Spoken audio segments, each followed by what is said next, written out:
আসসালামু আলাইকুম। ব্যাকবোন স্কুলের পক্ষ থেকে আপনাদের স্বাগত জানাচ্ছি।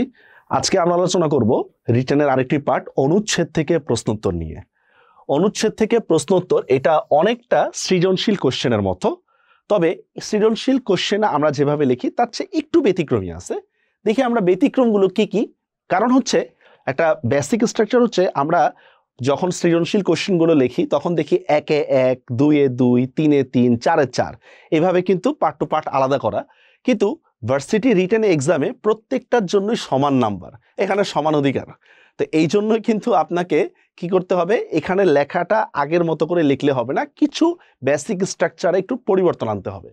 সেটা হচ্ছে প্রথমে হচ্ছে অনুচ্ছেদটা খুব ভালো করে পড়তে হবে। এটা আমার বলার কিছু নেই, আপনি এমনিতেই পড়বেন, ঠিক না? আপনার ইচ্ছা হচ্ছে পরীক্ষায় পাশ করতে হবে না, ভালো রেজাল্ট করতে হবে না, এই জন্য তো অবশ্যই ভালো করে পড়বেন। তবে এত বেশি ভালো পড়বেন না যে এইটার পিছনেই সময় কাটায় দিলেন, যে ভাই কি বুঝাইছে। কারণ পরীক্ষার হলে অনেক সময় দেখা যায় আমরা নিজের নামও ভুলে যাই আরেকজনকে যদি আমরা কপি করা শুরু করি। 2 নম্বর হচ্ছে অনুচ্ছেদের শেষের লাইনগুলো, এই জিনিসটা ভালো করে মনে রাখবেন। প্রত্যেকটা অনুচ্ছেদ, গদ্য বলেন পদ্য বলেন, তার শেষের লাইনগুলো হচ্ছে সবচেয়ে বেশি গুরুত্বপূর্ণ। তা আমরা কি করি, প্রথম থেকে গুরুত্ব দিয়ে লিখি কিন্তু শেষের গুলো এত গুরুত্ব দিয়ে পড়ি না। এই জন্য বলতেছি শেষের লাইনগুলো থেকে সারমর্ম বের করতে হবে। যেমন আমরা রেইনকোট গল্পের মধ্যে যদি আপনাকে অনুচ্ছেদটা দেয়, শেষের লাইনে আমরা কি দেখি যে রেইনকোট গল্পের মধ্যে নুরুল হুদা একজন পরোক্ষ মুক্তিযোদ্ধা, তাকে শত বাধা বিপত্তি সত্ত্বেও সে কি করেনি, পরাজয় বরণ করেনি। কি লেখা আছে দেখছেন, যে তাকে চাবুকের মতো বাড়ি মারে, সে নিজের মতো করে চুপ থাকে, তার কাছে ওম মনে হয়, ভালো লাগে, ঠিক না? এই জন্য শেষের লাইনগুলোর প্রতি গুরুত্ব বেশি দিবেন। তারপর দেখি আমরা প্রত্যেকটা অংশের আলোচনা সমানভাবে হতে হবে, ঠিক আছে? এটা মনে রাখবেন। সৃজনশীল কোশ্চেনে কিন্তু প্রতিটি কোশ্চেনের আলোচনা কিন্তু সমানভাবে হয় না, এখানে প্রত্যেকটা কোশ্চেনের আলোচনা সমানভাবে হতে হবে, সমান অধিকার। প্রেক্ষাপট ও প্রসঙ্গ ঠিকতে হবে, এইটা হচ্ছে সবচেয়ে গুরুত্বপূর্ণ বিষয়, প্রেক্ষাপট ও প্রসঙ্গ। যেমন 52 দিনগুলোর মধ্যে একটা লাইন আছে, সামান্য হলেও আন্দোলন করেছি স্বাধীনতার জন্য। এটা আমি ম্যাক্সিমাম স্টুডেন্টকে যখন দিছি আলোচনা, সবাই 1971 সালে বাংলাদেশের স্বাধীনতা, শেখ মুজিবের অবদান, 1971 সালে এই হয়েছে সেই। আরে ভাই, প্রবন্ধের নামই 52 দিনগুলো, তো 1971 সাল আসবে কোত্থেকে এখানে বলেন? তারপর দেখেন, তাহলে এটা আসলে 1971 সালের আন্দোলন না, এটা হচ্ছে পাকিস্তান ব্রিটিশদের কাছ থেকে স্বাধীনতা হওয়ার আন্দোলনটা বোঝাচ্ছে। তেমনিভাবে আপনারা নেকলেস গল্পের মধ্যে একটা লাইন পাবেন, দুজনের শরীরে ক্লান্তি ও বিরক্তির ছাপ। তো সবাই কি দেয়, দুজনের শরীরে ক্লান্তি ও বিরক্তির ছাপ যখন দেয়, যে যখন তারা নেকলেসটা হারায় ফেলছে তখন তাদের মধ্যে ক্লান্তি দেখা দেয়। না ভাই, এটা আসলে এটা না, ছিল হচ্ছে তারা ওইরকম নেকলেস না পাওয়ায় দোকানের পর দোকান ঘুরতো, যার ফলে তাদের মধ্যে ক্লান্তি ও বিরক্তির ছাপ দেখা দেয়। তো এইটাই বলতেছি, প্রেক্ষাপট ও প্রসঙ্গ এটা ভালো করে মনে রাখবেন। এই জিনিসটা কিন্তু খুব ভালো হতে হবে, মানে প্রসঙ্গ ঠিক থাকতে হবে, আদারওয়াইজ কিন্তু আপনি 4টা অপশনের মধ্যে 2টা অপশনের মধ্যে কিন্তু বাদ হয়ে যাবেন আপনারা। তারপর দেখি বিশেষ করে অনুধাবনমূলক যে প্রশ্নগুলো রয়েছে, সেটা গাইড বলেন, সেটা আমাদের শীট বলেন, যেখান থেকে রয়েছে, অনুধাবনমূলক প্রশ্নগুলোর প্রতি বিশেষ করে গুরুত্ব দিতে হবে, অনুধাবনমূলক প্রশ্নগুলোর প্রতি। আর এগুলো আপনারা সৃজনশীল কোশ্চেনে লিখেছেন, আমার মনে হয় না কোনো প্রবলেম হবে। আমরা একটা অনুচ্ছেদ থেকে প্রশ্ন দেখি। অনুচ্ছেদ, ভার্সিটির যে অনুচ্ছেদ, সেটা মূল গদ্য বা মূল পদ্য থেকে দেওয়া থাকবে। দেখুন অনুচ্ছেদটা, দেখো আমি প্রাচীরে প্রাচীরে মেয়াময় করিয়া বেড়াই, কেহ আমাদের মাছের কাটাখানাও ফেলিয়া দেয় না, মাছের কাটা পাতের ভাত নর্দমায় ফেলিয়া দেয়, জলে ফেলিয়া দেয়, আমাকে ডাকিয়া দেয় না, তোমাদের পেট ভরা আমাদের পেটের ক্ষুধা কি প্রকার জানিবি, এরকম লাস্টের লাইন দেখেন, ছোট লোকের দুঃখে কাতর, ছি, এই কথাগুলো এখানে আসবে। দেখেন প্রথম আমরা কোশ্চেনটা দেখি, দরিদ্রের জন্য ব্যথিত হইলে তোমাদেরকে কিছু অগৌরব আছে, উক্তিটির মাধ্যমে প্রাবন্ধিক কি বলতে চেয়েছেন? দেখেন উক্তিটাতেই বোঝা যাচ্ছে হচ্ছে যে সাধারণ মানুষ যদি দরিদ্রদের যদি হেল্প করে তাহলে এটা সমাজের চোখে কিন্তু নিন্দনীয়। আপনাকে আপনার আম্মা মনে করেন 5,000 টাকা দিচ্ছে মার্কেট করার জন্য, আপনি কি করলেন 2,000 টাকা দিয়ে মার্কেটিং করে 3,000 টাকা বন্যার্থ লোকদের কাছে দিচ্ছেন, দেখবেন কি বলবে, আইসে যুধিষ্ঠির, এই বলবে কথাগুলো, ঠিক না? তো এখানে কিন্তু সেম, এটা আমাদের মধ্যেও আছে, যেমন এটা বিড়াল প্রবন্ধের মধ্যেও কিন্তু আছে, সেটাই কিন্তু এখানে তুলে ধরতেছি। দেখি আমরা কিভাবে লিখলাম, বঙ্কিমচন্দ্র চট্টোপাধ্যায় রচিত। ভাই এখানে কিন্তু দেখেন আমি শুধু নামটা লিখছি, আমি যদি নাম নাও লিখতাম গুনাহ হইতো না, নো প্রবলেম, ইজিলি লিখতে পারতেন, ঠিক আছে? বিড়াল প্রবন্ধে আলোচনা পারবেন যত শর্ট করা যায়, শর্ট বলতে হচ্ছে যত কম লেখা যায়, কিন্তু অনেকেই আছে এগুলোর ক্ষেত্রে নাম বিশেষণ দিয়ে ভরিয়ে রাখে, এটা মোটেও ঠিক না। রসাত্মক ও ব্যঙ্গধর্মী উপস্থাপনায় তথাকথিত ধনী, এই তথাকথিত দেখেন কেন দিলাম, যে আমি আসলে তাদেরকে ধনী বা শিক্ষিত মানতে রাজি না, এই জন্য কিন্তু সো কল্ড বা তথাকথিত বলতেছি। কিন্তু সমাজকে ইঙ্গিত করে বলছে তারা যদি সাধারণ নিম্নবিত্ত মানুষের প্রতি শ্রদ্ধাশীল কিংবা সহমর্মিতা প্রকাশ করে তবে কি তাদের সম্মান নষ্ট হয়ে যাবে কিনা। দেখতে পাচ্ছেন বিষয়টা, এটাই কিন্তু এখানে তুলে ধরেছে। আমাদের সমাজে যারা উচ্চবিত্ত তারা নিজেদেরকে একটি বলয়ের মধ্যে, বলয় মানে বুঝেন একটা সোসাইটির মধ্যে কিন্তু তারা রাখে, ঠিক না? এটাই কিন্তু এখানে ধরেছে, একটা বলয়ের মধ্যে আবদ্ধ রাখে যেখানে দরিদ্র কিংবা সাধারণ মানুষের ঠাঁই থাকে না, অথচ এই দরিদ্র বা শ্রমিক শ্রেণীর মানুষের সাহায্য নিয়েই তারা ধনী হয়েছে। দরিদ্র বা শ্রমিক শ্রেণীরাই তো কি করেছে যে আমাদেরকে সভ্যতা বিকাশে অবদান রাখছে না। আপনি যত ধনী হন না কেন, ইট টানতে পারবেন, মাটি টানতে পারবেন, আপনার টাকা আছে, ইট তো আর টানতে পারবেন না, ঠিক না? তবু তারাই যেন অবহেলিত। তাই লেখক উল্লিখিত লাইনটি উচ্চারণ করেছেন। লেখক উল্লিখিত লাইনটি কার মাধ্যমে? বিড়ালের মাধ্যমে কিন্তু উচ্চারণ করেছেন। বুঝতে পারছেন বিষয়টা? বুঝা গেছে? এরপরে আমরা আরেকটা কোশ্চেন দেখি, খ নম্বরে। রাজা ফাপড়ে পড়া বলতে কি বোঝানো হয়েছে?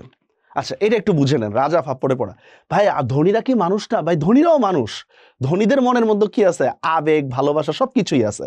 সমস্যা হলো কার জন্য আবেগ ভালোবাসা? ভাই যারা তাদের মতো ধনী, ঠিক না? আপনার বাসার পাশে একজন লোক শ্বাসকষ্টে মারা যাচ্ছে, আপনার তার ব্যাপারে কোনো চিন্তা নেই, কিন্তু দেখা যায় বাংলাদেশের কোনো সেলিব্রিটি রিক্সা থেকে পড়ে পায়ের নখ কেটে গেছে, আপনি তার জন্য দোয়া করতেছেন মসজিদের মধ্যে, আল্লাহ তাকে ভালো করে দাও, ঠিক না? এইটাই এখানে তুলে ধরেছে। রাজার ফাপড়ে পড়া বলতে কি বোঝানো হয়েছে? মানে একজন রাজা যদি বিপদে পড়ে তাহলে দেখবেন আমাদের ঘুম আসে না, নিজের বাপ মায়ের খবর থাকে না, রাজার চিন্তায় ঘুম আসে না, এরকম। বিড়াল প্রবন্ধে রাজার ফাপড় দ্বারা ধনী ব্যক্তিদের বিপদে পড়ার কথা বলা হয়েছে। বুঝতে পারছেন বিষয়টা? যেই সাধারণ ধনীরা দরিদ্রদের অবজ্ঞা অসম্মান করে, সেই সাধারণ ধনী ও বড় ধনীরা চাপে পড়লে দরিদ্রের মতো হয়ে যায়। বুঝতে পারছেন বিষয়টা? যে ধনীরা গরিবদেরকে অসম্মান করে, পরে দেখা যায় যে তারা কি একটা সময় বিপদে পড়ে তারাই গরিব, মানে হচ্ছে গরিবের মতো হয়ে যায়। যে ধনীরা দরিদ্রদের খবর নেয় না, অথচ সেই গরিবরাই ধনীরা বিপদে পড়লে তাদের চিন্তায় ঘুম আসে না। দেখছেন? তার মানে দেখেন এখানে কাদের মানসিকতা উন্নত, ধনীদের না দরিদ্রদের? 100% দরিদ্রদের। কেন? কারণ দরিদ্ররা কি ধনীদের চিন্তা আকুল থাকে, ধনীরা দরিদ্রদের চিন্তা কিন্তু আকুল থাকে না। সমাজের অর্থ বৈষম্যের জন্য কালে কালে একটি উচ্চবিত্ত শ্রেণী কর্তৃক সর্বদা সাধারণ মানুষ তাদের মানবিক অধিকার নিয়ে বাঁচতে পারে না। উল্লেখিত অনুচ্ছেদে মূলত ফাপড় বলতে এটাই বোঝানো হয়েছে। আমি আবারও বলতেছি, ফাপড় বলতে মূলত আমাদের ব্যাখ্যাটা এখানেই কিন্তু শেষ, যে একজন ধনী লোকও বিপদে পড়লে তখন কি হয়েছে? দরিদ্রের মতো হয়ে যায়। এইটা এখানে তুলে ধরা হয়েছে। তারপরে আমরা দেখি অনুচ্ছেদে বর্ণিত ছোট লোকের দুঃখে কাতর। এখানে অনুচ্ছেদে বর্ণিত সেই শব্দগুলোই থাকবে যেগুলো অনুচ্ছেদে দেওয়া আছে। ছোট লোকের দুঃখ কি দেখুন, রসাত্মক ও ব্যঙ্গাত্মক পাচে রচিত, এইটা আপনারা না দিলেও চলবে, ঠিক আছে? ডাইরেক্টলি বিড়াল থেকে শুরু করবেন, কারণ পরীক্ষার হলে এত লেখার সময় থাকবে না। আমরা কেবল স্ট্রাকচার হিসাবে এখানে দিলাম, কারণ অনেকে বেশি লিখলে মনে করতে পারেন যে হয়তো নাম্বার দিবে না, না এই জন্যই দিলাম এখানে। বিড়াল প্রবন্ধ থেকে গৃহীত অনুচ্ছেদে ছোট লোকের দুঃখ কথাটি নেওয়া হয়েছে, ঠিক আছে? হতদরিদ্র মানুষের জীবনে নেমে আসা দুর্বিষহ জীবনের কথা বলা হয়েছে। বিড়ালের কণ্ঠে পৃথিবীর সকল বঞ্চিত, নিষ্পেষিত, দলিত প্রতিবাদ বেদনা উচ্চারিত হতে থাকে। যে ক্ষুধার্ত নয় তাকে বেশি করে খাওয়াতে চায়, এই যে এটা, ঠিক আছে? অথচ যার প্রয়োজন, বলেছিলাম না যে শেষের লাইনগুলো হচ্ছে ইম্পর্টেন্ট, যার প্রয়োজন তাকে দূর দূর করে তাড়িয়ে দেওয়া হচ্ছে। বুঝতে পারছেন বিষয়টা? ছোট লোকের দুঃখে কাতর, বুঝা গেছে বিষয়টা? আপনি দেখবেন বিয়ে শাদীর অনুষ্ঠানে কিন্তু প্রচুর পরিমাণে খাবার নষ্ট হয়, এটা নিয়ে কিন্তু আমাদের আপত্তি নেই, কিন্তু বাবুর্চি যদি 2 প্লেট খাবার চুরি করে তাহলে সেটা নিয়ে কিন্তু সমালোচনা শেষ নেই। ঠিক এখানেই কথা বলতেছে যে ছোট লোক বা গরিবের দুঃখ নিয়ে আলোচনা হবে, ছি এত নিচু কেন মানসিকতা তোমাদের? তারপরে কোশ্চেনটা দেখি আমরা, অনুচ্ছেদের সমাজের কোন বিষয়টি প্রতিফলন ঘটেছে? এই অনুচ্ছেদটার জন্য, এইটার জন্য আপনাকে অবশ্যই অনুচ্ছেদটা আরেকবার পড়ে নেবেন। যেই অনুচ্ছেদটা দেওয়া থাকবে সেটা আরেকবার পড়ে নেবেন। আমরা যেহেতু বিড়াল প্রবন্ধটা আমাদের অভিজ্ঞতা ভালো, আমরা জানি এখানে দরিদ্রদের কথা তুলে ধরা হয়েছে, এটা খুব ইজিলি আমরা বুঝি। দেখেন, বিড়াল প্রবন্ধ থেকে গৃহীত অনুচ্ছেদে গরিব মেহনতি মানুষের জীবনের একটি উপমামূলক বর্ণনা দিক প্রতিফলিত হয়েছে। আমাদের সমাজে কৃপণ ধনীদের কারণে এক ধরনের অর্থনৈতিক বিশৃঙ্খলা, অর্থনৈতিক বিশৃঙ্খলা মানে বুঝেন? অর্থনৈতিক বিশৃঙ্খলা মানে হচ্ছে সম্পদের সুষম বন্টন না, ধনীরা আরো ধনী হচ্ছে, গরিবরা আরো গরিব হচ্ছে, এটাকে বলা হচ্ছে মানে সম্পদের সুষম বন্টন না হওয়া। বুঝতে পারছেন?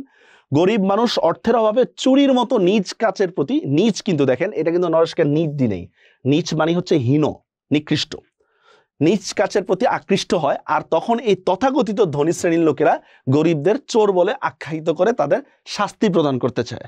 বুঝতে পারছেন? এই যে গরিবরা যে চুরি করে, চুরির মালটা কিনে কে? সেটা তো ধনীরাই কিনে, ঠিক না? ধনীরা কিন্তু এটা কিনে চেলচালায় ব্যস্ত চলে যেতেছে, এরকম। তাহলে দেখেন, কিন্তু এই ধনী শ্রেণীর কারণে যে গরিবরা অপরাধ করছে ও সম্পদের সুষম বন্টন হচ্ছে না, এই লাইনটা দিলে হচ্ছে আপনারা পরীক্ষা খুব ভালো করবেন যে সম্পদের সুষম বন্টন হচ্ছে না, তখন বুঝবে হচ্ছে না আপনার একটা অর্থনীতি সম্পর্কে একটা ধারণা আছে, সেটা তারা স্বীকার করতে চায় না। কারা স্বীকার করতে চায় না? ধনীরা স্বীকার করতে চায় না। এখানে বিড়াল অসহায় ও নির্যাতিত দরিদ্র শ্রেণীর প্রতিনিধি হিসাবে কথাগুলো বলেছে। তো আশা করি অনুচ্ছেদে বর্ণিত রচনাগুলো কিভাবে লিখতে হয়, প্রশ্নোত্তরগুলো, সেটা আপনারা বুঝতে পেরেছেন। সামনের ক্লাসে সামনের নতুন কোনো টপিক নিয়ে আলোচনা করব। আল্লাহ হাফেজ।